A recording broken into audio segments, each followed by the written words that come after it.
Hello,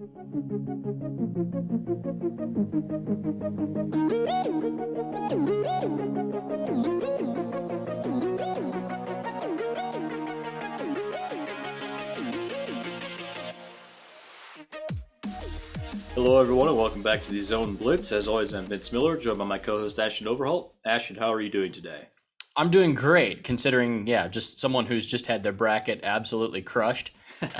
But yeah, no, it's been good. It's been fun. I think it gives you like a little something to kind of get you through until football season's back, right? Like it's a really long off season for football, and a little March Madness doesn't hurt none, right? Oh, for sure. So we're recording this right before the title game.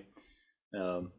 You said your bracket just got smashed, so does that mean you had a good bracket most of the way? No, it doesn't. I like in my pool. Yeah, we do like a little money pool. I was towards the tail end of it, so Okay. yeah, it never went well. How about that? Did you do one? I'm sure. I did, yeah. What was your final four? I had Virginia Tech. In my Final Four. I thought that little ACC tournament momentum was going to really propel them. Oof. Yeah, that didn't work. I think I had Gonzaga winning it all. So yeah, it kind of went downhill from there. I think I had Arizona versus Gonzaga in the championship game, and my other one was, not noteworthy. How about that? Sure. How about you? I filled out like 17 brackets. Okay. All right. But I have one like main bracket that I count as my bracket.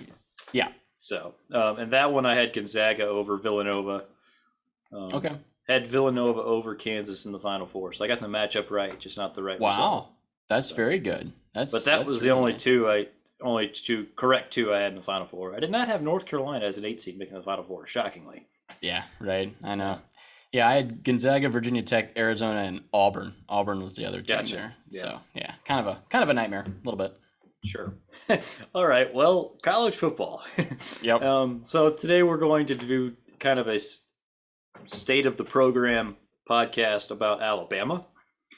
We don't have any Alabama insiders or fans to talk to, but we'll just kind of both share a little bit about what are our thoughts on Alabama? Alabama, of course, has been the powerhouse in college football for over a decade now. But that being said, in the last 4 seasons, they have one title in 2020. So, Ashton, that's a drought by Alabama standards, kind of. I mean, even though their last one was just a year ago. But yeah, like what are your thoughts on Alabama in the 2022 off season? Okay, so and I think people, like, when I say this, just hang with me here for a second. Like, I personally believe that this will be Alabama will have the most pressure on them in the history, probably in the Saban era. Maybe with the exception of 2009, like when they won the first one. Mm-hmm. Like maybe that would be comparable. But this here, for me, so if they're the overwhelming favorites to win the title this year. They have to be. Look at the transfers they brought in. They returned the best quarterback, the best pass rusher. Those have shown us, like, if you have good ones at those positions, you win championships. We know that. And it's Nick Saban, right? And they lost last year, bad taste in their mouth. You figure they'd be extremely motivated. All the signs are pointing that Alabama has to just walk through this season, which means that if somehow something happens and they lose in a playoff game to Ohio State, or they lose in the SEC championship game to Georgia, or who knows? If that does happen, they will have won one of the last 5. Yeah. And suddenly it looks a little like, then there's doubts, because then Bryce leaves, Will Anderson leaves, and you're like, wow, like, is that, like, you'd have a Heisman Trophy quarterback at Alabama that didn't win a championship. That's right. Crazy. That is craziness. And like, this is the part where you have to kind of hang with me. Alabama they're loaded. They're stacked. But when has the team, I mean, seldom does a team that we think is just so far ahead of everyone else actually go on to win the championship. Like Yeah. seldom does that actually go on to play out. And I mean, maybe they finally get some depth at receiver, so they can't use that excuse anymore that, oh, our receivers were hurt. That's the only reason we lost to Georgia. Like, there are some things there when you sit there and you look into it a little bit more that Alabama does kind of need to be concerned about. So do you think it's specific position groups? You mentioned receiver that you're concerned about, or is it like specific coaches? What is it that you think are the biggest concerns for Alabama? I think two things. The depth at receiver is not good, right? When you lose two receivers and suddenly your offense is just a shell of itself, that's not good. Ohio State can lose two receivers and their next two might be better. I Yeah. mean, you could actually make that. You could really make that statement there. I think the receivers are a question mark, a big one, and they have talented guys there. They do. Like Alabama, they're only dealing with 5 stars, right? Like you can't just say that like this position group just has no talent because like that's not completely true. But maybe they're not developing well. Yeah, I'm not sure. And then I think so receivers one. I think the other group is linebacker. I think Okay. we saw Alabama get exposed at linebacker repeatedly. I think even in the championship game, Henry To'oTo'o, the transfer in from Tennessee last year, he was not good. He did not play well last year, especially towards the end of the year, and especially in the big games, in the biggest games, he didn't play well at all. In the Georgia game in the championship, he gave up the touchdown there to Brock Bowers, in which he was nowhere near him on the field, and they were in man coverage. So like that's a question mark. I think that's a really big question mark, and the secondary for Alabama's they've been good at times. I mean, they got Eli Ricks, right? Like Eli Ricks coming Yeah. in helps. I mean, getting the best cornerback in the country makes things kind of go away a little bit. Yeah. When you have a really good pass rusher and the best corner in the country too. Like, are we grasping at straws here? Like, are we getting nitpicky? Yes, we are. But no, but it's fair though. Like it really Yeah. is fair to say that Alabama has put that kind of pressure on themselves to where if they don't win a championship this year, there's concerns. There's concerns about Mhm. where they are as a program. That's the truth of it. So you mentioned linebacker, and I guess here's my take on that a little bit. Like I don't think the issue necessarily is players. No, no, I agreed. want I Agreed. wonder if maybe Pete Golding, the defense coordinator there, like he's kind of a big name because he's Alabama's defensive coordinator and has been for a little while now. But Right. like Yeah. I wonder if maybe there shouldn't be a little concern about him. Because if we look at Alabama's defense the last several years, they've been really good, but this is the team that for the better part of a decade was the top defense in the country and has clearly been the number one alongside Georgia now recently, but the number one recruiting power in the country over the last decade. And like I don't know, like I feel like they've had a top 10 defense the last several years, but I don't know that they've had a top 5 defense. And that feels like I don't know if you can say that's a personnel issue just because we know what the talent level is there. Like to me that feels like maybe it's I mean, where do you go other than the DC? Like you're not going to blame Nick Saban for that. Right, right. Well, and I think too, you can kind of trace all like the defense hasn't been as good, as it was when they really got the dynasty going, right? Like we can Yeah. just objectively say that it's taken a step back.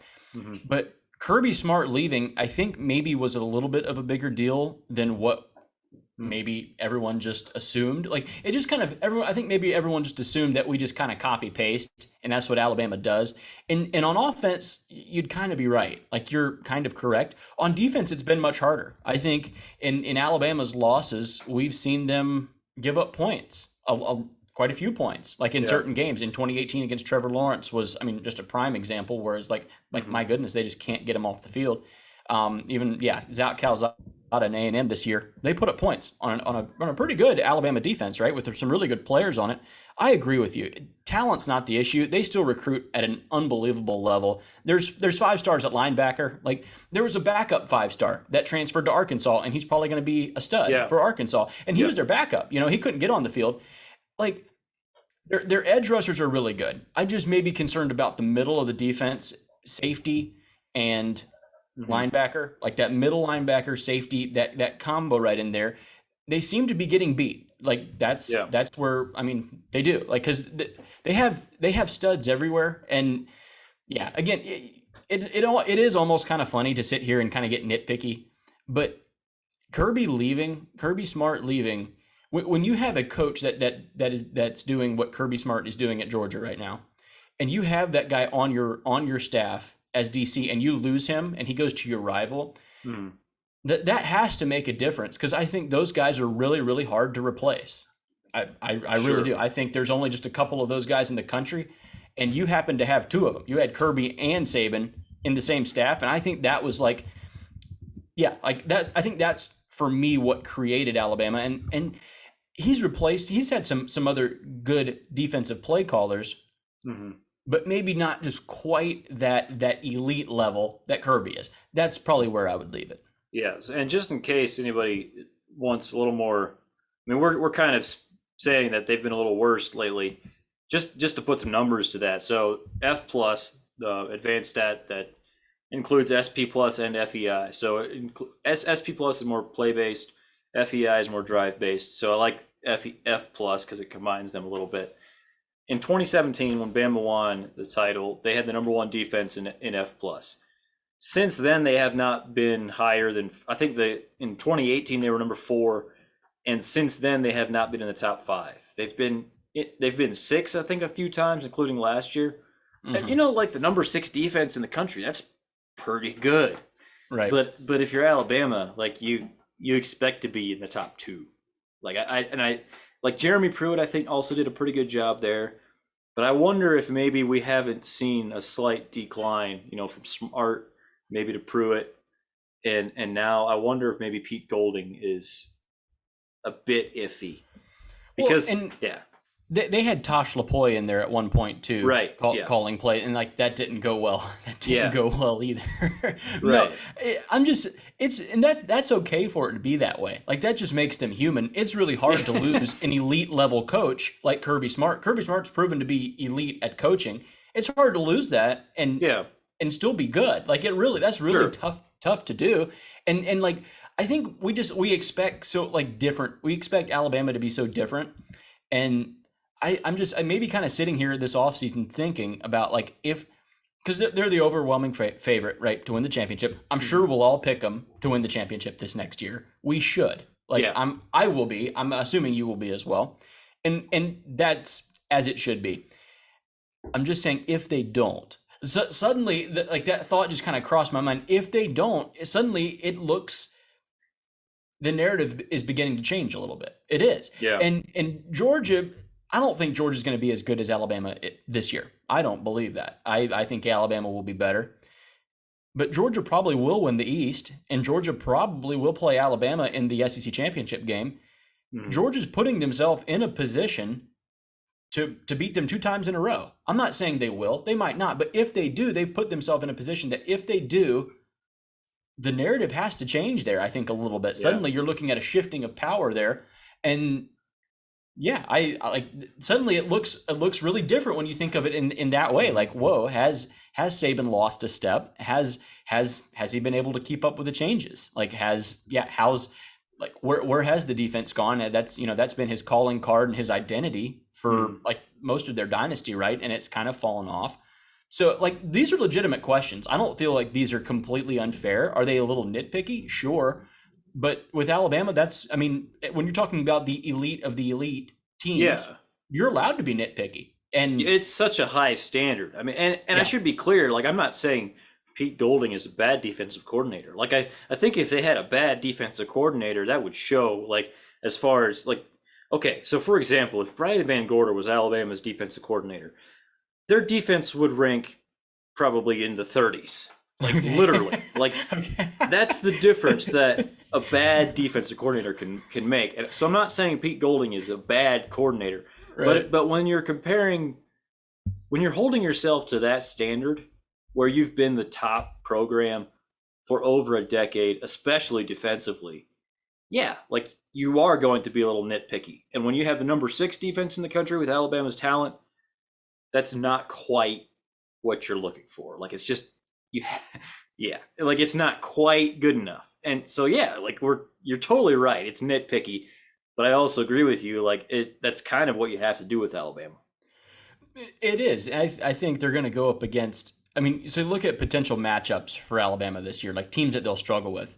They could struggle with Arkansas this year. I think Hmm. Arkansas matches up well with them with that really physical run game, kind of attack the middle of their defense a little Yeah. bit. I think that's a good matchup for Auburn or for Arkansas. Ohio State potentially matches up really well. Like if you're thinking about possible Yeah. playoff scenarios, they match up with them really well. Hmm. And like you can start throwing a couple of these teams out there. I don't know. Yeah, there'd be maybe a few others. I think Georgia could give them fits again. I think Hmm. that absolutely could happen. So like there'd be a couple of teams on their schedule en route to winning a championship that like would give you pause and yeah, make you at least think about it a little bit, just kind of Hmm. given what's happened. And I don't want to get too much into it, even though like we can get in the weeds of, was it right for Saban to kind of make the change to go to a little bit more aggressive of an offense and kind of Yes. at the sake of the defense. Well, But and see, people's I don't think that has to be mutually exclusive. Like I think you can still play amazing defense. I think that's more about the defensive coordinators, honestly, than it has been about they play offense now, so now therefore the defense sucks. Like I don't think it's how that works personally. But there is something to when a team is going when your offense is scoring so quickly, your defense is subject to more stress, right? And you're subject to a game with more possessions. It gets more frantic. It's more vertical, more of a vertical game, Yeah. and like there is something to it, like the pace of the game speeding up and your defense wearing down. Like there's something Yeah. to that instead of how it used to be where you give the ball to Trent Richardson or Mark Ingram or what are their whatever Heisman winning back that they had, and they just slowly grind you out, right? And that's kind Sure. of how Alabama was and was built, and they've changed. And I know that like we're maybe on slightly different sides. Like we kind of agree on it. You're way more of the offense, like you believe in that, and all the stat guys will too. By the way, every Yeah. single stat will like they will be on that side, on the Well, offensive side. but even then, like it's a little bit short sighted, I would say, to say one or the other is super more important. Like the old saying, defense wins championships, Right. and the advanced stats I think would say that offense correlates a little bit more with winning, but not by much. The elite Yeah. teams, like the teams that win titles, are elite on both sides. Like that's just the long and short of it. And That's then correct. that's Yeah. for really any sport. Like I think in college basketball, like as far back as like the Ken Palm rankings go, like every single year the team that wins a title is in the top 20 in both offense and defense. Okay. That's just how it works. Like you have to be good on both sides of the ball. The same thing works on in college football. We saw Ohio State last year, best offense in the country by a little bit of a margin, but the defense was, pretty bad. Not good. It Not wasn't good. good. Yeah. Exactly. There's an example for what a defense with that talent level looks like with a bad defensive coordinator. So again, like Pete Golding's not a bad defensive coordinator, like Kerry Coombs is, like, but So then what is Alabama's problem? Like, because there's been clearly a like just a kind of a downfall in their defense a bit, right? Like sure. that's not unfair to say, and it's not because there's no talent on defense anymore. You look at like the guys that have been coming out of their defense and going into the NFL, or that are on their defense now. Dallas Turner and Will Anderson are NFL stars, Yeah. like they're bona fide stars, and they just happen to be still playing in college because they're not old Hmm. enough to go, right? And like, but they still give up points, right? Like how do you have guys that are that good and you get thrown around by Zach Calzada? Like Yeah. that's a little bit baffling, and that's like it's okay to have these questions, I think, whereas sometimes it feels like if you raise questions about this, you're almost like kind of you're ostracized for it a little bit. Like Yeah. how dare you pick on Alabama? Like they are the standard. But I think these are fair questions from someone that's just questioning where has their defense gone. Hmm. With they still have these really good players. Where like why are we seeing these inconsistencies? I guess. Sure. Yeah. I don't know. It's very like I feel like this is a conversation that it takes a little nuance because you can't just go fire Pete Goldie because they're number 6 defense in the country. Like Right. Right. that's not reality.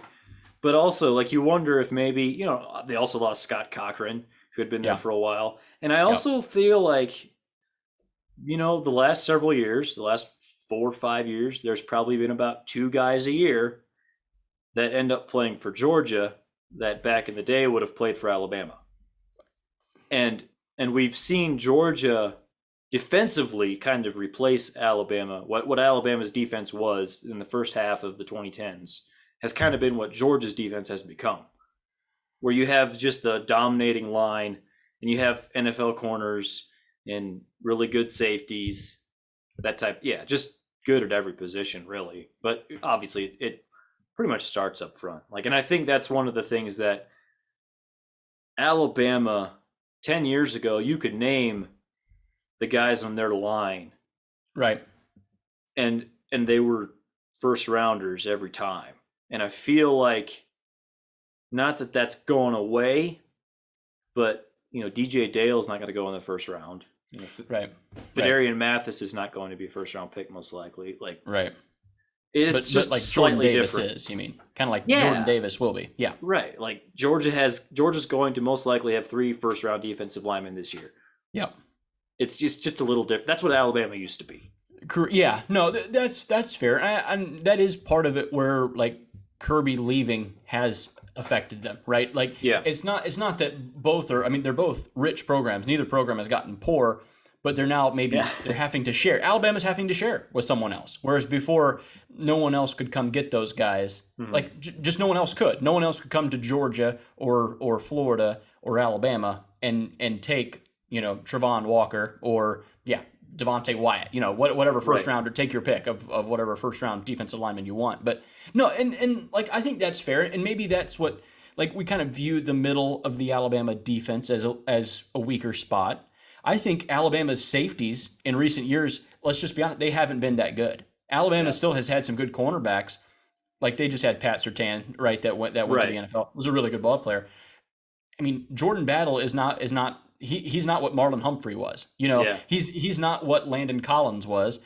And like, there's been that's a problem there. Like, when you especially like that back end safety help. I think that's like the games that you think of, like 2018, the Clemson game in 2018, where you're just getting scorched repeatedly, deep balls. Mm-hmm. And some of the kind of out of position that has happened from their secondary. And it's kind of an interesting conversation. I mean, are you going to pick them to win every game this year? I think I will. I mean, okay, so here's the thing. So I kind of compare it to when I was growing up. I was a Colts fan with Peyton Manning, Marvin Harrison, Reggie Wayne. Right. From about 2004 to 2010, literally for about a 7-year stretch, I don't think I ever went into a game expecting the Colts to lose. Now, obviously, you don't, before the season, say, I expect to go 19-0. Like, no, obviously, you're going to lose some games. Yeah. But that was the type of, it was just, you felt like you had at least a 51% chance to win every game. And that's a little bit how I view Alabama for the last 12, 13 years. Like, yeah, they will lose a few times here and there. And there might be a game like where these 12 things line up where, like maybe Alabama just struggled with Auburn and Georgia looks like world beaters, where I might pick Georgia, to beat them like I did in the SEC championship game. Right. Like, but very rarely am I going to pick against Alabama. Like, just it takes almost a perfect storm. What about you? Like, is that kind of how you view it, or do you have a little bit different viewpoint on that? Of course. If you pick anyone other than Alabama to win the championship every year, like, you're almost trying to look for a hot take. Because, I mean, like, and that's fair. Like, I've been operating under the last, what was it, 12 years? Yeah, 15 years. Well, what has it been since they've really started winning? 2009. Since 2009, I've been just kind of operating under the assumption that of all the championships out there, Alabama gets half, and everyone else gets to split the other half. Like, they win every other year. That's what I'm used to. That's kind of where my thought process is. Sure. And if you beat them, that just means that you kind of got lucky and it was your day. Like you have to be special to beat them. You do. Yeah. And I think for me, I think it's beginning to change a little bit. Hmm. I'm still picking them to win every game this year. I think they're massively better than everyone else in college football right now. It's the spring. Yeah. Injuries happen, things happen. Yeah. Teams grow into it. There will be a team at the end of the year that's really good that we didn't see coming. That Yeah. happens every year. But right now, I think Alabama has a large lead on everyone. We're still in the spring. I think they have a large lead on everyone, and I'm going to pick Hmm. them to win the championship this year and feel fairly comfortable about it. Yeah.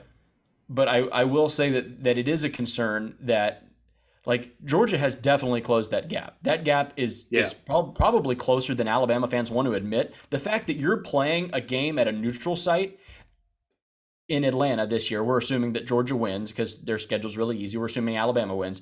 Yeah. But there will probably be a game at a neutral site where Georgia has a chance to beat you and have won the last two games. Yeah. That's crazy. That's credit to Kirby Smart too, to putting himself in that kind of situation. Like, yeah, if he can take care of business and get to it, but like that's incredible to think about because it is. If that would happen and Georgia would beat them again, you would have to say that there is a new favorite and a new big dog in the SEC. I think. Yeah. Like I don't know how you can have watched the last 2 years at that point and think otherwise. Yeah. So like yeah, it's in at that I know we don't want to go down the rabbit hole, but I kind of would blame a little bit of his transition to the offense for that. I would a little bit. I mean, how else are you going to argue? They might be better. They might score more points a game. Like I'm sure they do, but like the championships haven't been there, even though the recruiting has. And like, how do you attribute that? And yeah, other than just the defensive coordinator, because I think like Pete Golding and Tosh Lapoy, even though they didn't do well there, they were good minds. Like they're good defensive minds. Yeah. Like what is it? It seems more like a philosophy change more than anything from Alabama. Well, so you mentioned that the recruiting is there, and I agree with you. Like, I think that Alabama's recruiting has not gotten any worse. But here's the thing. So from 2010 to about 2017 or 18, Alabama not only had the best coach ever, they also had a noticeably better roster than anyone else. Yeah, that's And right. their recruiting hasn't dropped off, but you have seen Georgia and to some extent like Ohio State, Texas Yeah. A&M. You've Yeah. seen other schools raise their recruiting to where it's essentially the same thing.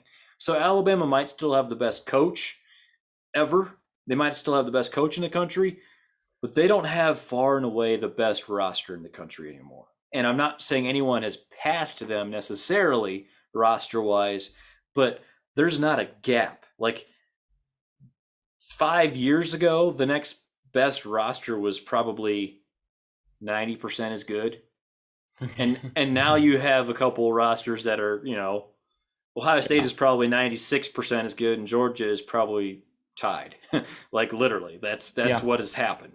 And Yeah. so that makes it a little different. Also, just on the defensive side of things, and talking about how their change in offensive philosophy has affected it. Like I think that's kind of been true across college football. And, like the early 2011, 2012 Alabama defenses, they were allowing less than 10 points a game and stuff.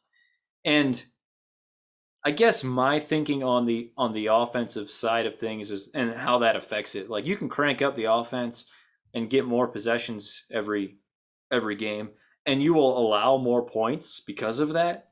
Right. That doesn't necessarily mean your defense got worse. It just means that they were in a worse position maybe a few more times, and they had more possessions to deal with. So, if you allow a touchdown on 10% of your defensive possessions, well, if you're running a grinded out offense, like the other team might get 7 possessions.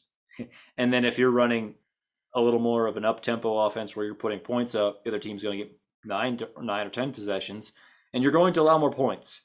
My whole thinking is, I don't think that's what has made, like, if you look at like points per game allowed, I don't think that's necessarily the sign of Alabama's defense getting a little worse. I think it's more, you have to look more at the advanced stats that account for pace and account for that type of thing. And those paint the picture that they have gotten worse. But I don't think it's necessarily because of the offense. I just think that they've gotten worse. Like I think the defense is not quite as good. And I would assume if you looked at some of the NFL draft numbers, Like you mentioned the safety, we've talked Right. about the defensive line. Like I think that would bear that out. Like I really Right. do think that just the quality of the defense is not the same. If those 2011 and 2012 defenses would be playing for Alabama right now, Right. they would be allowing more points than they did back then, but they would also be finishing number one in the country via the advanced stats. Valid. And there is something too, like the rule changes that we've had in college football. They like there's been some. I mean, even the stuff that we've done with no huddle on offense, just Yeah. like the pace of the game, and those have all benefited like the offense. That's not a secret. I think, yeah, flags anymore. Almost every flag will benefit the offense. I mean, Yeah. seldom does it go the other direction. It's not like we've cranked up on holding. Like that's that, if Right. anything that's gotten honestly like they Yep. It's holding has gotten much like that's it happens regularly and no one calls it. Like they call a yeah. couple a game, but not like they used to. Hmm. So like other than like a false start or yeah, like I mean the offense is pretty much good. So like yeah, like I understand it's like some of the rule changes and stuff, but then I think I'd have a question then like how come defense overall like in the Big 12 for example this past year defense was good, defense was cool again, and like yeah, like how does it come back like that? Like how does it come? I understand that football is cyclical. I get it. Yep. Like what's old is new again. I'm just waiting for someone to come out and run the wing T and just take up like 40 minutes of possession per game and like beat you like 10-6 or something. Like I'm like it's probably gonna happen, but yeah, like I don't understand how does the Big 12 go back to defense? And yeah, how does it's like the Big 12 plays defense and Alabama plays offense and like I don't understand any of it. So you mentioned the Big 12 last year, okay. So here's a question for you, trivia time. Okay. Do you know who the All Big 12 first team quarterback was this last season? Oh, is it it's not Caleb Williams, right? No, he was third team, and that Okay. was probably because he played half the season or whatever. Right. Gary Bohannon? Spencer Sanders. Was it? Okay. Yeah. And we talk about how the Big 12 had a defensive resurgence, and to some extent they did. And part of that is, you bring in a guy like Dave Aranda to Right. coach Baylor. Sure. Like, that's going to change. Like, Baylor of 7 years ago was running Art Briles' offense. Yeah, it's a different thing. You're right. And so the offense was really good. The defense was not so much. Now, Yeah. it's just a change in philosophy. But at the same time, how much better were the defenses really? Because the first two team quarterbacks were Spencer Sanders and Brock Purdy. And those are both perfectly decent college quarterbacks. But that's about all. Like, can you say they're anything better than perfectly decent?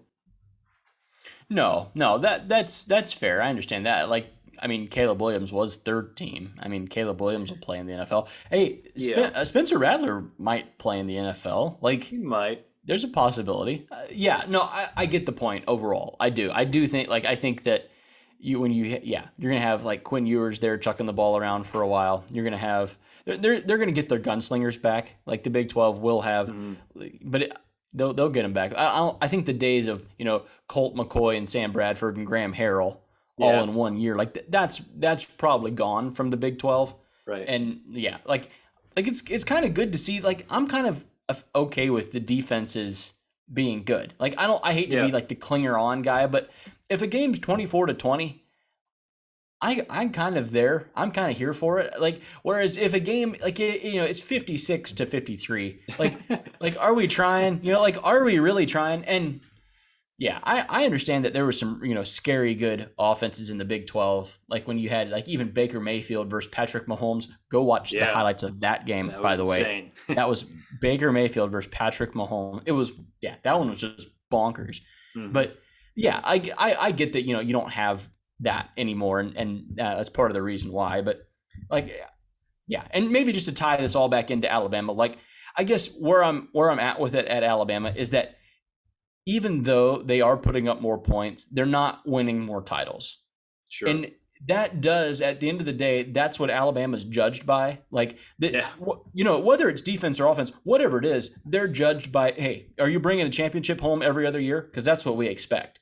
Yeah. And right now, like, they're not. So it does. It is okay to kind of sit there and question a little bit, like, what are we doing here? So Yeah.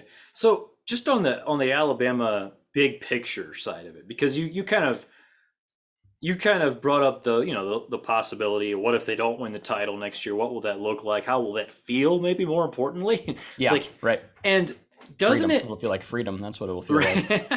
doesn't it make a difference though how that happens? Because let's Yeah, say that they go into Atlanta, Bama and Georgia both 12-0. right. Bama beats Georgia 31-21, Yeah, goes to the playoff. Maybe they lose to Ohio State 38-31, in a sure. kind of a shootout. Doesn't that feel different than if they go to Atlanta and they lose to Georgia again? Like, to me, that second scenario would be way more, oh dear, like changing of the guard. Whereas the first one would be more like, okay, this is kind of one of the off years where Ohio State was special. Like you faced Deshaun Watson or Trevor Lawrence or Joe Burrow, and this time it was C.J. Stroud throwing to Jackson Smith and Jigba, and that's not a whole lot you can do about that. Like, to me, that it would just, yes, both scenarios would be Alabama not winning the title, but to me, that second one where you lose to Georgia and maybe it's a changing of the guard in the SEC, to me that would be more scary for Alabama. Oh, you think? Yeah. Do you think? Yeah, and it should be too. Like, by the way, like, if first you have to take care of like the local rivals first before you get to go to the national rivalries. Mm-hmm. Right? Like, I understand you want to beat Ohio State, but Alabama has to beat Georgia this year. It's a must win game. Like, Alabama doesn't really have must win games anymore, but like, this is a must win game for them if they do play Georgia in the championship game. Like, I don't see any other way around it. Like, just I sit here and try to imagine the narrative the next when we do our pod the following Monday after they've lost the SEC championship game, Mm-hmm. which followed up, the year prior, having lost the championship game to the same team. And how are you going to sit there and say, like, like, we're still Alabama, we're fine? You are number 2 in that conference at that point. Like, you have become the Yeah. second best team in that conference. And I think winning the SEC, like, you're absolutely right in saying that it does matter. I think it matters how the game goes. Like, I think that if Georgia comes out and shuts down Bryce Young again, if that does happen, it won't. But if it does happen, it would be very harsh on Alabama fans. It would feel like, oh no, we got a little overextended here.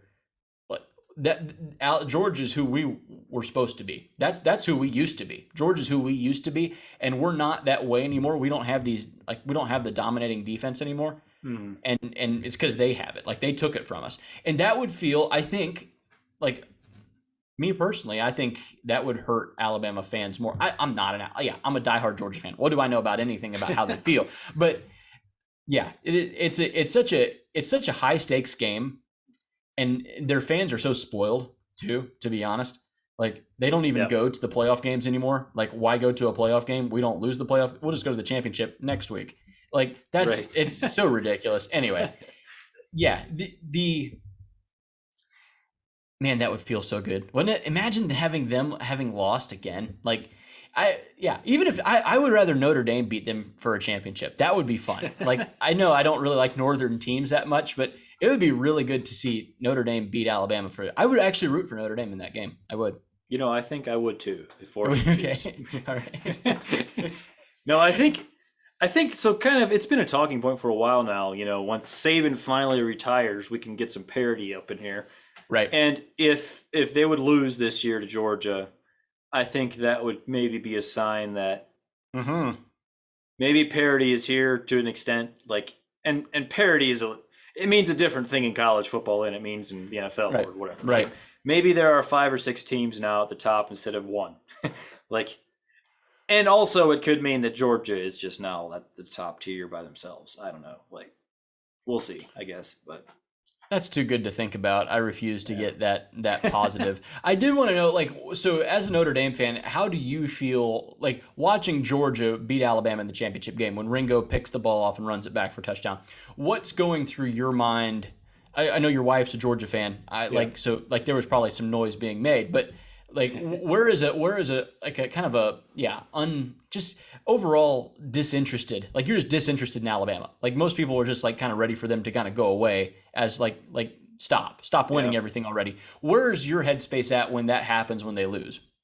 It's kind of funny because I would say, okay, so if we go back to like that first Clemson title, Yeah. I was rooting like crazy for Clemson. Okay. Like this was back when I hated Alabama. Like Yeah. from 2008 to 2016, Yeah. I think I rooted for Alabama one time, and that was when they played Ohio State. Like that was it. And the Right. rest of the time, it was actively rooting against them. And I don't actively root for them again, but I've come to, I think, hate them less because I'm just used to them.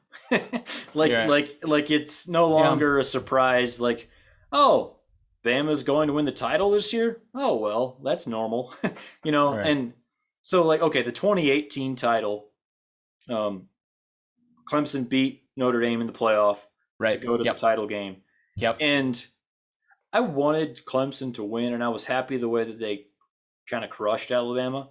Yeah. But I would have been perfectly okay with Alabama crushing Clemson because I knew what that felt like, and it also would have maybe felt like, hey, Clemson fans, you can take a little bit of this medicine now. Like, Right. you know Yeah, what I'm yeah. saying? Like, and if Alabama wins the title, yeah, evil prevailed as always, but it's not that big of a deal because it's so normal. Like Yeah.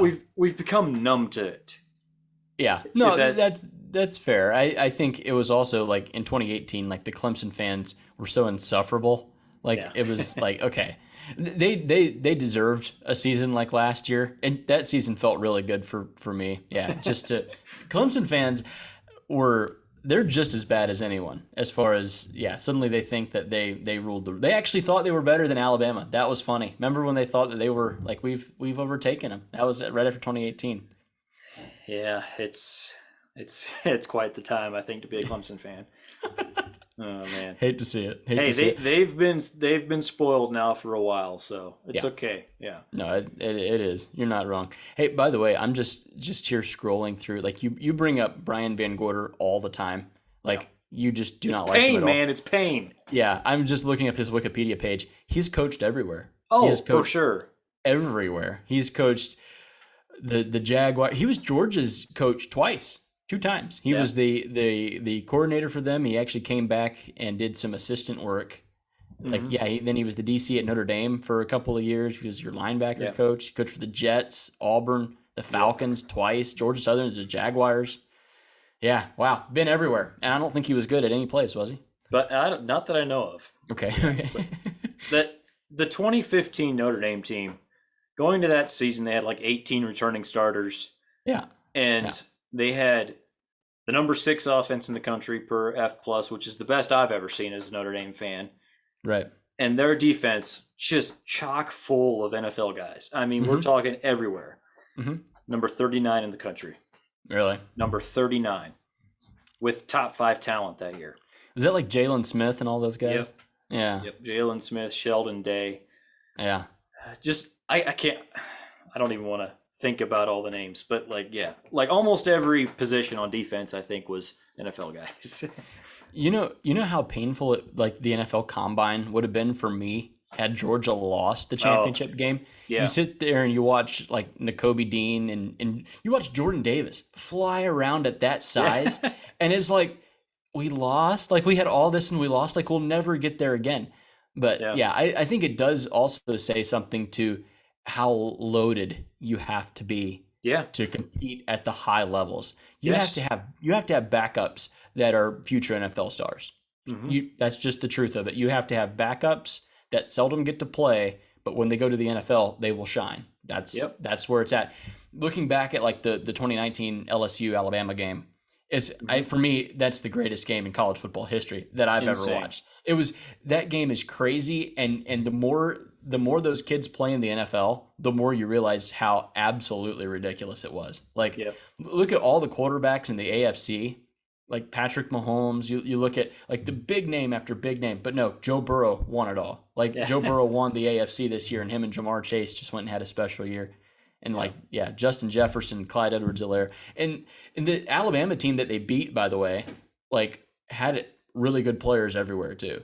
Yeah. And yeah, those games like that are just crazy to watch. Like it's almost like the 2001 Miami team where it's like I don't quite like you see the graphics like from teams like that and you're like, nah, I don't believe it. Like how did they have Frank Gore and Willis McGahee and Clinton Portis all in the same backfield? And Jarrett Payton, Walter Payton's son, was their fourth string running back. I know. Their tight ends, I think they had Kellen Winslow and Jeremy Shockey for like their tight ends, like Hall of Famers. It's insane. And I think Sean Taylor was on the bench. Yeah. Sean Taylor and Vince Wilfork could not get playing time on 2001 Miami. That's wild to think about. Yeah. Okay, so any final thoughts on Alabama before we move on to our next section here? No, we say all this. We're nitpicking. Like I'm going to pick them to win every single game. Probably 15-0 this year and win the championship. So we say all that, and yet I'm foolish to bet against them. Same. Yeah, that's exactly the way I see it. Yep.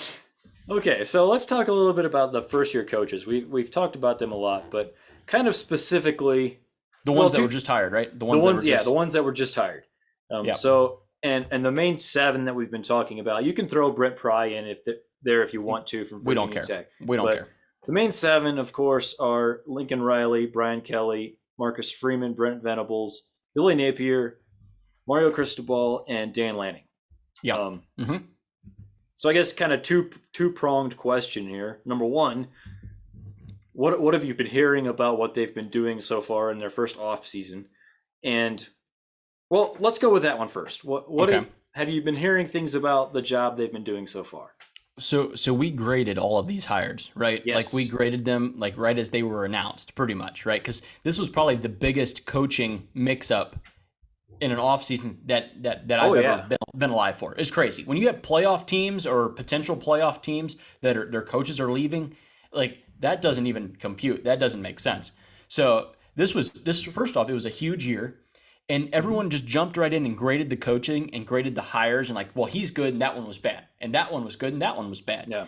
And I think you give it a couple of months to soak and kind of just sit there and you watch as guys get their staffs together and they form an identity. Like, here's who we are and here's what we're about and here's the kind of guy we're going to recruit. Yeah. And I think you give it a couple of months and it becomes really clear as to who actually won and who actually lost. Yeah. In these, it's okay to say that Mario Cristobal was the best hire of the offseason. That's not out of control to say. But had you said that a couple of months ago, it would have felt like, what? No, Lincoln Riley clearly was the best hire there. Yeah. And by the way, he may turn out to be. But there's no doubt that what Cristobal's done at Miami it's inspired a lot of confidence. Like they're getting their hat on the table for some of these recruits, getting into the last 3-4, enough to where you can get your hat on the table.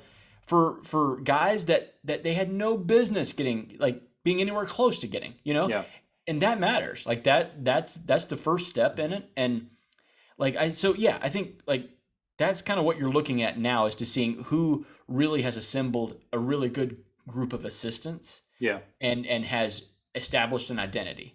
And I'm not sure who you're thinking of as far as like who's done a really outstanding job. Well, why don't we do this? So I actually have all these grades in front of me. Why don't we go through one at a time, and I'll say what grade we gave the hire originally. Okay.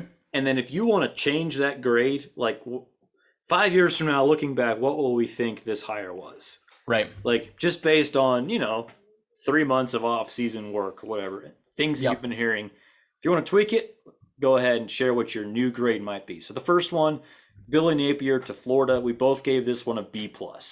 Okay. I'm gonna leave my B+ there. I think that's about right. Like he's done a good job. He hasn't knocked your socks off with any of his hires. he's had some good offense. He's had some good hires at certain coordinator spots. But yeah, I think B plus is about right for me. I think the Corey Raymond hire actually That kind was of blew big. my socks off a little bit. That was a big one. The LSU cornerbacks coach, and LSU has been cornerback U for a while. And speaking of cornerbacks, so right now in the class of 23, the top 3 cornerbacks in the country, their most recent crystal ball, all 3 of them, Florida, all Yeah. within the last month. Right. So you could say that hire paid off. Like, Yeah. obviously you still have to close on these guys, and you don't know. Even if you get one of those, that's a huge deal. Like, that's a big deal to get one of the top 3 cornerbacks in the country. Sure. I like what he's been doing. I think, to me, that's the main missing ingredient for Florida has been the recruiting. And they don't have a lot of commits yet for the class of 23, but I keep seeing their name pop up on so many guys. Yeah. No, that's true. And I feel like if he fixes that, and it seems like he is, I think I'm going to look back on this one and think it's at least an A minus. Really? So I'll go A minus. You're gonna bump him up one spot? One little spot. Yep. Yeah. Okay, next we got Brian Kelly to LSU. You gave this one a B plus. I gave it a B. Oh, I'd be tempted to bump it up a spot, but like for me, I still think that was about right. Mm-hmm. I'm just kind of pulling up some recruiting rankings and stuff now. They had an exceptional transfer class, like LSU did. LSU got some dudes in the transfer portal, so yeah, I like where they're at. I think I do. I think 5 years from now, like I could see Brian Kelly being the best hire of all these guys. Like he, at least in contention, I would probably have him up in the top two or 3. So yeah, I'd probably bump him. I'll bump him up to an A minus for that. Okay, I'm gonna leave him right at a B. Okay, and so I feel like the Brian Kelly experience is 4 good decisions and then 1 bad decision, and then 4 good decisions and 1 bad decision. Right. And that's a pretty good success rate. Like, that's a pretty good decision rate. It is. And I feel like he's going to be really good. I also feel like he's not going to be amazing. Okay. So, like, I don't think he's going to fail. Like, I absolutely think he'll be a success by basically any metric. Right. Except maybe if you want to talk about multiple championships, I don't think he's going to do that. Maybe he gets 1. And if he gets 1, I would probably have to bump it up a little higher. That's a success, right? That's a success. And I think B is a success too. I think I expect him to become a 10 or 11 win coach most years, and I don't think I expect him to win a title. That's just my personal opinion. And I think that sounds like a B to me. Like at LSU, that sounds like a B. Okay. All right. Which is really good. It's just not incredible. Okay. All right. Fair enough. Hopefully that didn't sound too salty. I'm going to say you're a slight level of salt. Slight level. There's probably slight salt, yeah. Yeah, okay. All right. I'm okay with being slightly salty. Okay. Mario Cristobal to Miami. Another coach we both gave a B+. This was a B+ hire. Right. What do you think? I'm bumping him to an A, a flat A. Okay. Well, yeah, I was just I'm a big fan of just like the culture change that he's instilled there. I think there's an energy there at Miami that I mean, yeah, it's no secret that Miami's been they're the sleeping giant of college football. They can literally recruit their county and have an excellent team, like really good. So he's a Miami guy. It seems to fit. And there is energy from former players that were there, like you have like former players that were at the program in their glory days. Like we talked about, 01 Miami, like how loaded those teams were. Yeah. And they do have that. There's still that talent around to get back to that level. Like there's still those high schools around American Heritage and guys like schools like that to where they can be NFL guys like all over their team. I believe in them. I really do. I like the energy and the buzz they have down there. I think I want to see them close on a few commits. I think right now they're at 19 for next year. They're top 20 class. I'd like to see them close on a few, and we'll see how that works out. So I'm going up to a flat A because I think the ceiling there for Cristobal is very, very high. He has an incredibly high ceiling. I think at Yeah. maybe the highest ceiling of all of these coaches. So that's where I will lead, and that's what'll get me to an A for me. Yeah. I don't think there's any issue. Like I have no issue with you doing that. I think I'm gonna just hold at B plus. Like I feel like I don't quite like I need to see a little bit more. Like I want to see some results, I think, Right. just because it's the Miami job, maybe. Like maybe it just scares me.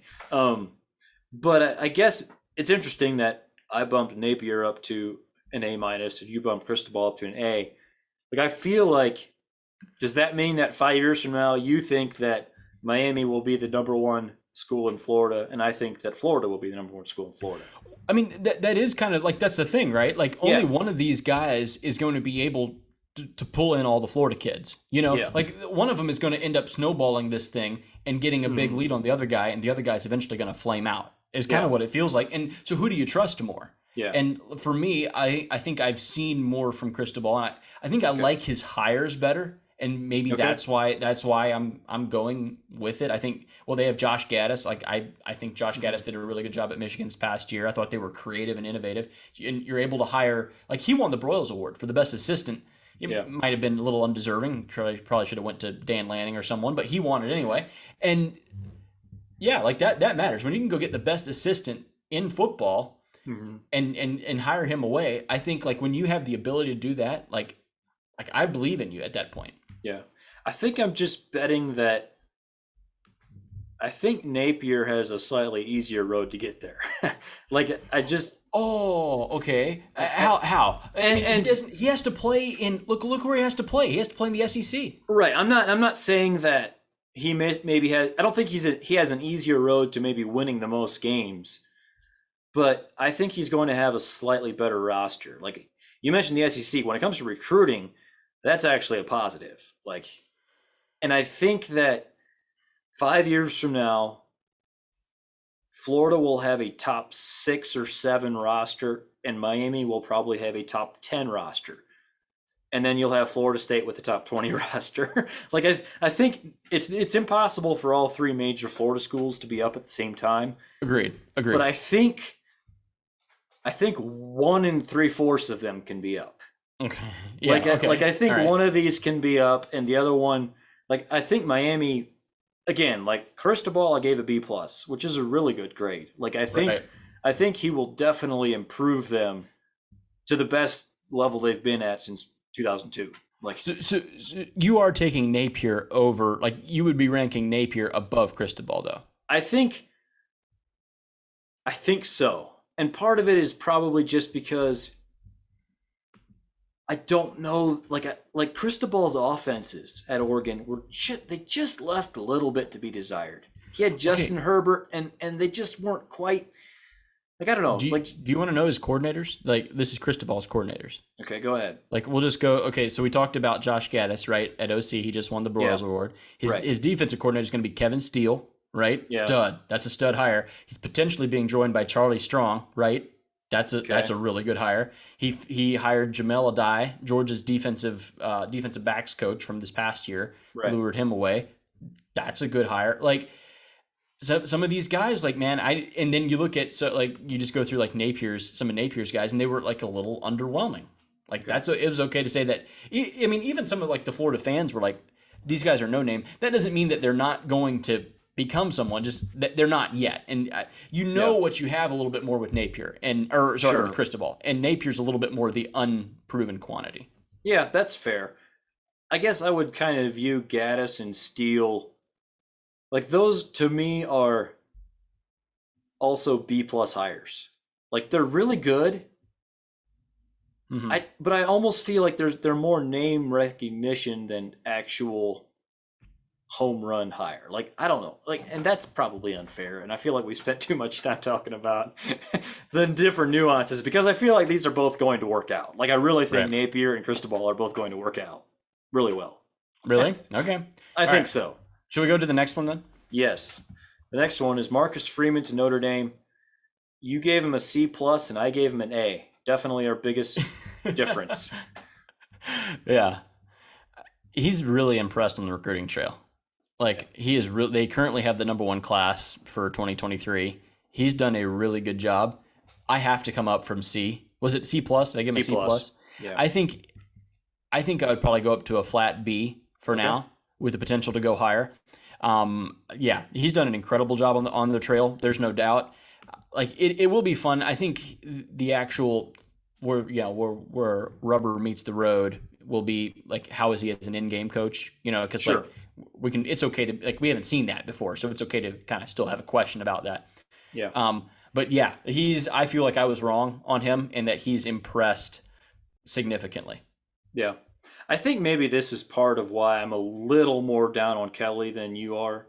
Just because, and I'm not like, okay, I gave him an A, like there's not a whole lot of room to go up there, but I definitely am Right. not going up. Like, just Right. because the incredible recruiting class that he's started, so like to me that was already baked into my A. Like that's what I expected from him. Right. So to me he's basically been as expected. And that's good mostly. Like, and I do think that there will be some growing pains as far as like in-game coaching and stuff. Mm-hmm. One thing I like about his method so far is he has talked about how he enjoys going to the offensive meetings with Tommy Reese and the other offensive coaches and learning. Right. And he kind of has that learning mindset. Mm-hmm. Whereas I never once in a decade heard that from Brian Kelly. Kelly was always the smartest guy in the room. Right. Everyone else could kick rocks. Right. And he actually usually is the smartest guy in the room. Like he usually is.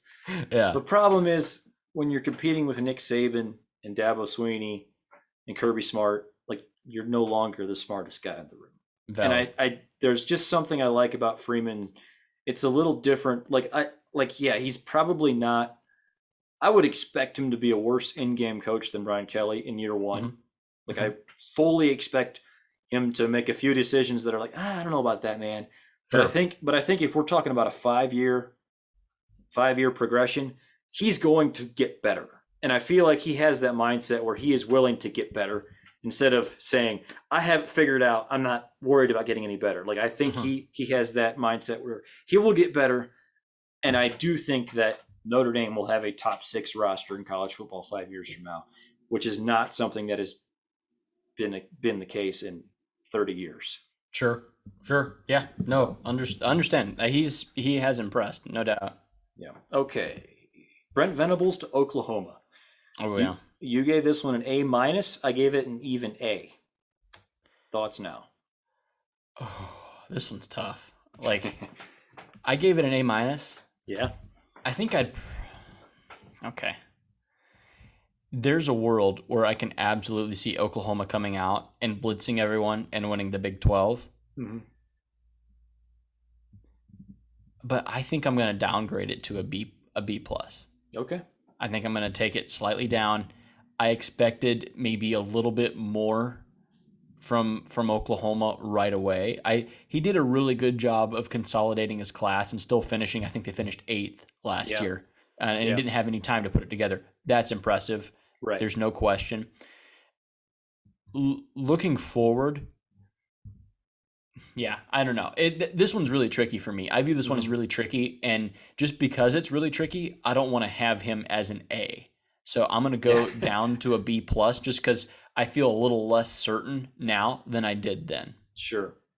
I can't remember if we gave these hires before or after the coordinator hires. Like, to me, the Jeff Lebby hired offensive coordinator, like that's a huge, like it was really big. That's a huge check mark in his favor. Yeah.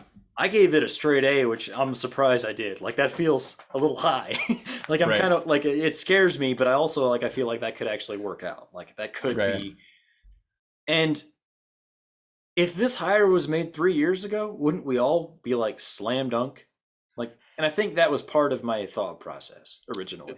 He actually has a decent class for this year too. I think currently they're at 16, which isn't like, that's not bad at all. Yeah. So got a top 10 quarterback committed. Yeah, no, there's a world where I could absolutely, like, I still think this is a really good hire. I really do. Yeah. I'm just maybe a little less certain of it now than I was then. Sure. I think I think probably if I factor in the fact that they're going to the SEC and it's probably going to be a little tougher, like 5 years from now when we're Yeah. looking back on this, like I think I'll probably go A minus instead of A, just drop it one little spot. Yeah. like and I think it'll probably work out, but maybe that feels slightly safer to me than the Yeah. straight A. I think we're kind of in agreement there then. We're Yeah. still high on the higher overall, Yeah. but maybe a little less high than we were just a couple months ago. Like maybe 5 years from now they'll be the number 10 team in the country or the number 8 team in the country, but probably not a top 3 team. Yeah, sure. Yeah. Okay, our last one here. I believe it's our last one. No, I have 2 more. There's 2 left. Dan Lanning to Oregon. You gave this a B minus. I gave it a straight B. I went B minus. Wow, that's shockingly low for me. I'm going up. I'm going up Okay. on this one. The more you sit there and think about it, like he might not be the really cool offensive mind hire. He's not. That's not what he is, right? He's a defensive guy. Right. And he's not really a rah guy. Like he's not gonna just, have an awesome press conference and just inspire the media. But he's gonna recruit his tail off, and they're gonna win a lot of football games because they have more talent than you. And they're in a region to where like they can do that. Like their only other teams that really is going to be stacking up talent that's similar to them is going to be USC out there, right? Yeah. You could argue Utah, maybe in that, but like they're going to be the clear number 2 minimum, like from just a talent perspective. And like for me, I think that gets them. I mean, they're top 10 category for me. And so do I have a coach that like he's not coming into a bad situation either. Like they didn't lose. They didn't fire a coach. You know what I mean? Like right. the coach left for a different job. So like I think overall it'll be a good job. I'm gonna go up to a B plus. I feel pretty good about this one. I could even sneak it into A minus territory. In fact, I will. I'm gonna go ahead and sneak that one up to A minus. This is a big mover for me. Right. I think don't mock me yet. I feel really confident. I think his floor is exceptionally high, if that makes sense. I think he has an incredibly high floor. I think 10-2 is about the worst he'll do there next year. Like I think I could see them. I think he could go 9-3. He could go 9-3. 9-3 is probably the floor. He could go 11-1. He probably doesn't have much better than like he's not going to have a special year one, but he could be. Yeah, I think 10-2 is probably pretty likely.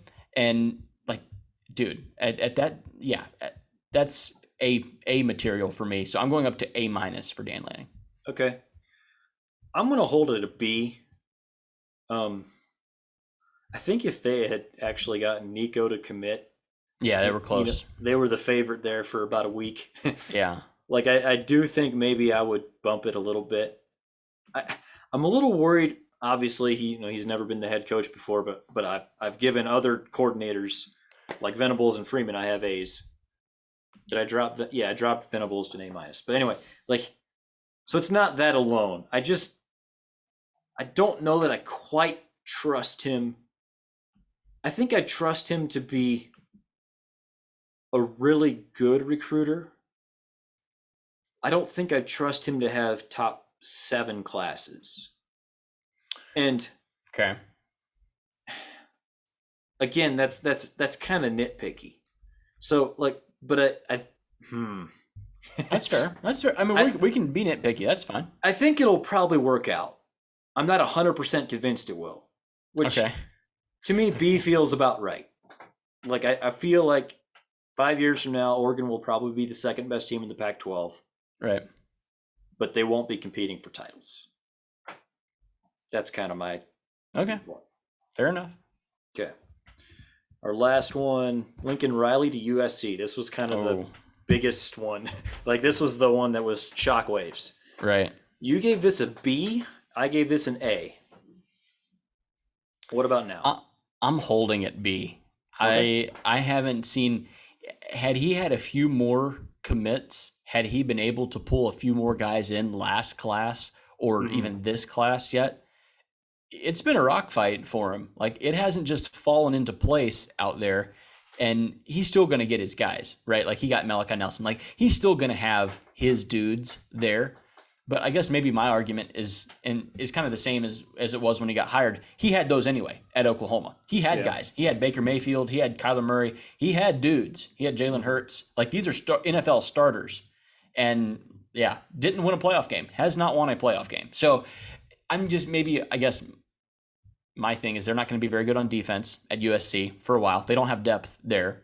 Yeah, it's okay to really question that. And yeah, I think they're a little ways out, maybe a little bit further out than what we are led to believe sometimes. So I'm going to stay at B. See, this one is so hard for me because I feel like a huge part of the equation is what is the expectation? Like, what do we expect?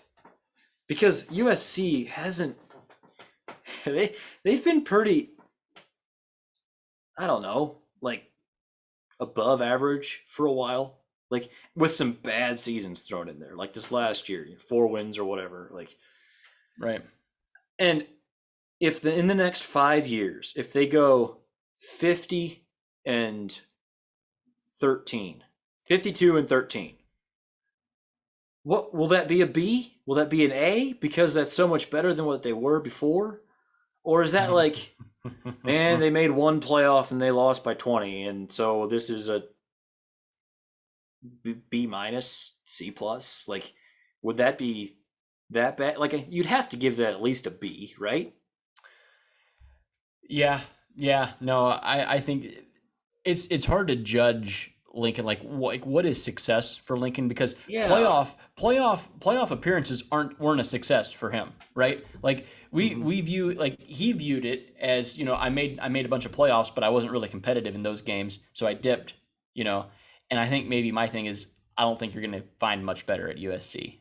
Yeah. And yeah, no, I would agree. I think it's going to take him longer to get there maybe than what we initially thought. Mm-hmm. So I'm just kind of holding a little bit there. I think I'd probably drop mine to an A minus. Okay. Yep. Part of it is bringing Alex Grinch over from Oklahoma, defensive coordinator. You didn't like it? I do not like that, man. Okay. It's just a very uninspiring defensive coordinator hire. Like, right. There's nothing terribly wrong with him. Sure. But yeah. You would expect USC, if they can go get Lincoln Riley, you would think they could go get a better defensive coordinator, is my thought. And I do think he actually does, like, you kind of have now said several times, you feel like there's not a whole lot more access to talent at USC than Oklahoma, a little more. Well, maybe I mischaracterized what you said. I think there is a pretty clear full step higher available at USC, like a level of talent. Yeah, possibly. But I guess maybe where I was coming with it is that he had NFL guys, not just on offense. We know what he had on offense, right? He had NFL receivers and running backs and tight ends and quarterbacks and offensive linemen. He had all those. But like they had really good edge rushers at Oklahoma. Like they had some athletic players that are starting in the NFL, and we still saw a defense that kind of got worked over. Like they really did. In big games, you really couldn't count on their defense at all.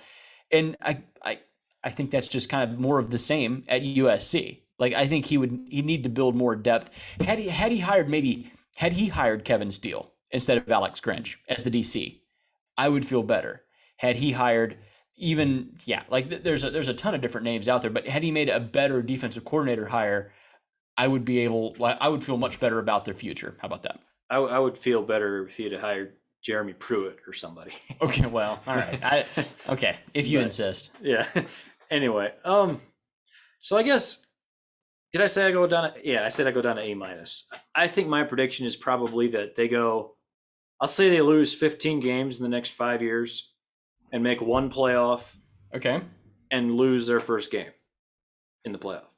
Like I think they lose 15 games total, one playoff appearance, no playoff wins. And to me, that feels like an A minus job at USC if we compare to what the last decade has been like. So it'll be a clear step up. And he's going to recruit well enough that he will still have he will still have the plot, if that makes sense. Like if you compare A&M and Florida the last several years, the results on the field have been the same. The difference between Dan Mullen and Jimbo Fisher was Dan Mullen was not improving the roster, and Jimbo Fisher was improving the roster. Correct. And I think Lincoln Riley might kind of fall into that category as far as what the success looks like over the next several years. Mm-hmm. But I think he will be improving the roster and will kind of he'll have some control over that narrative, in other words. We don't know. We'll wait and see. We don't know. We'll find out. I think a lot of these guys are gonna bust and get fired. I think it might happen. You do have to realize that like these aren't gonna all work out. And like it's easy to go to the Florida comparison where you have Napier versus Cristobal and they're in the same state, kind of going after the same players. Yeah. And like that's an easy. They're both Saban disciples too. They're all going after the same players. Right. But I By think the way, A&M just got LT Overton. Yeah. They added that, by the way, to their 2022 class. Yeah. That was the greatest class in history, and then they added another 5-star.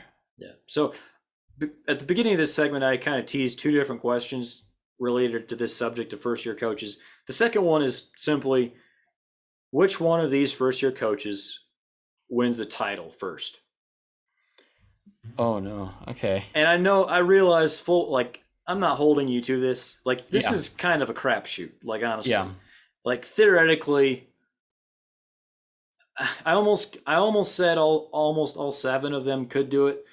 No. Realistically, Oregon's not going to win the title, most likely. No. I would bet against Miami winning one before any of the others do. Maybe you wouldn't. I don't know. I'll stop talking now. Who do you think will win the first title of these 7?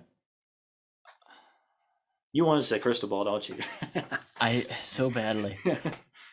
I'm going to say Brian Kelly. Okay. Well, I think just the fact that the last 3 coaches there have, and the last 2 coaches were Les Miles and Ed Orgeron. Yeah. Like, I absolutely feel that Kelly's a better coach than those 2. And I know you're in the SEC West, which is a meat grinder, and it's not going to get any easier, right, with Texas and Oklahoma coming in. But I do think that there's access to players at LSU. Like, I mean, clearly there is. You look at the guys that have gone there. For me, that would be the smartest bet. Right now, I would go with Kelly at LSU. This one is tough. I think just kind of talking through my thought process on this one a little bit. I think Kelly has probably, like, if you're talking about these different programs and their ceilings as far as being able to get talent, as well as how close they are to that ceiling, like LSU is probably the highest ceiling, and therefore, like, he has to be in consideration for this. I think that USC might have a higher ceiling, but they're further away from it. Yeah, agreed. So Riley, I do think, would be like kind of the long play. Like, if you think none of these win a title in the next 3 years, maybe it ends up being Lincoln Riley in 2027, when he's completely changed the roster. Venables, possibly, just because I feel like Oklahoma might have the 3rd highest ceiling. And it's Oklahoma. Like, they literally, we've talked about this, they never suck. Oklahoma is never bad at football. They're not. And then the other name I look at is Marcus Freeman at Notre Dame. And I think probably with that one, it's because of these programs, they've been the most steady the last several years. They're the closest probably to their ceiling. And he's kind of, like, if we talk about the perfect scenario where everything works out, like, the one thing they've been missing is that top A+ talent. Like, they've had A- to B+ talent for a while. The only thing they've been missing is the A+ talent. And that is the main, like, to me, that is the main positive difference going from Kelly to him, is that he's the much better recruiter. And if everything else works out, we know he's going to improve the talent. We don't know if he'll have the on-field coaching and all that Kelly had. So there's definitely a scenario where they get worse. Sure. I just think, like, if we're talking about one of these actually winning the title, that means everything went right. That means everything went right for one of these guys. So I think that's one of those scenarios. Those are the ones I'm looking at. I'm stalling here, clearly. Just need a name, Vince. Just need a name. Dude, it's so hard. It's very difficult. I already said I don't think Kelly will win a title. Obviously, I wouldn't be shocked if he did. I don't think he will. Okay. I don't. Man. What do I have to lose? I'm just going to go. No one's holding my feet to the fire on this. I'm going to go full homer, Marcus Freeman. Notre Dame. Nice. In the next 5 years, we'll win a title. Full homer. Do you actually believe that? I think it could happen. I think there's like a 30% chance at least. Wow. That is wildly high. Okay. That is wildly high. Like, all right. Okay. So you're expecting them to surpass Alabama, Georgia, and Ohio State? No, I think they'll get to that level, and then you just need the chips to fall the right direction one time. Do you think Georgia has surpassed Alabama, or do you think they got to their level and the chips fell their way one time? Oh, I think Georgia got to their level, and I think it's almost impossible to surpass Alabama. I think Georgia got to their level and kept knocking on the door and putting themselves in opportunities. Exactly. And I think, but here's the difference. I think it took just an unbelievable effort, an unbelievable depth, an unbelievable top-end talent to beat Alabama. Yeah. It feels like you have to be a solid 2 touchdowns better than Alabama to beat them by 3 points, if that makes sense. Like, sure. You have to absolutely outplay them by 2 scores, and you might win by a field goal. Because somehow they have like this little thing that they do that, like, winning teams just do it. Like, somehow their default is to win. And if you just put the thing on default, Alabama wins. That's just kind of how it is. Yeah. Well, I guess my thinking is starting in about, probably not this year, but I think by 2023, Notre Dame will not have quite reached that level, but I think they will be close enough that they can start knocking on the door. And if they keep bringing in classes like it looks like they'll bring in next year, like by 25, they'll be on that level. Gotcha.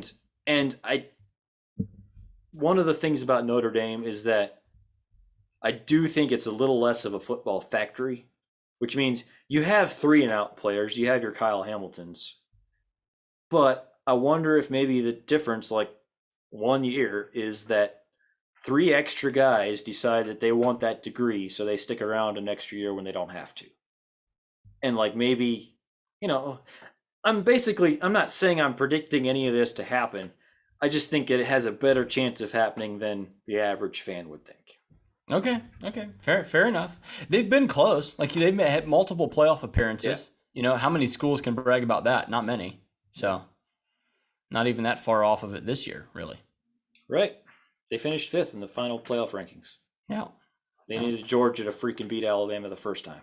Yeah, well, sorry. I wish we would have. Man, that would have been awesome. Not to play them again, but that would have been just absolutely wild to see Marcus Freeman coach a playoff game in his first ever game as head coach. Yeah. Because Kelly left. Who would they have played? Well, that would have made them the 4 seed, and in that situation, Georgia would have been the 1 seed. So it would have been Georgia, which probably would have been a little ugly. A little bit of a bloodbath there. I do think that you probably would have seen Kyle Hamilton and Kyron Williams actually play in that. Yeah. And they sat out the Fiesta Bowl against Oklahoma State. Yeah. But yeah. All right. Anyway, one final thing we need to talk about for 14 seconds. So Georgia broke their trophy. Does that mean that the championship is now invalid? No. No? Okay. No, all right. Absolutely not. Just wanted to make sure. I hope, that just means that they're having such a good time with it that, hey, we party hard. We party hard. There's a good video of Gronk. I think he took the Lombardi one time, and he was, swinging at a baseball. And like he put a dent in I'm serious. There's a dent in the Lombardi to this day. There's a dent crazy. in the back of the Lombardi trophy because he's like swinging at a baseball. Yeah, hey, that happens. I'm sure they'll put it back together and we'll have it up on a shelf. By the way, that trophy's sick. By the way, that trophy, that's the best trophy in sports. That or the Stanley Cup. The Stanley Cup's really good too. But like somehow, like after Georgia beat Alabama and like they get this thing out, and it's like, oh, we get that too, don't we? Yeah, like we get all the stuff this year. I kind of forgot about like we actually get a trophy, but yeah, that it's a really good feeling seeing that thing there. I'll just be honest. Okay. All right. Well, I think that's about all we got. Any more news we should talk about before wrapping this up? I don't know, Arch Manning alert, I guess. I mean, he's just been taking some visits, but yeah, I think he was in Texas fairly recently. It's kind of down to Texas, Alabama, and Georgia. Like I think that's just kind of the consensus. Those are the visits that he's still going on, and it depends where you go as to say who's in the lead. There's a lot of people that say that Alabama's in the lead or Texas is in the lead. Some people say Georgia's in the lead. So yeah, I don't know. I think this one could come down. It may be a little longer than what we think. This one could drag out a little bit. Yeah. Okay. Guess that's all we got. Just check Twitter. I didn't see any breaking news, so nice. We'll log off and watch some basketball, I guess. There you go. All right. Everybody, thanks for listening. Have a great week, and God bless.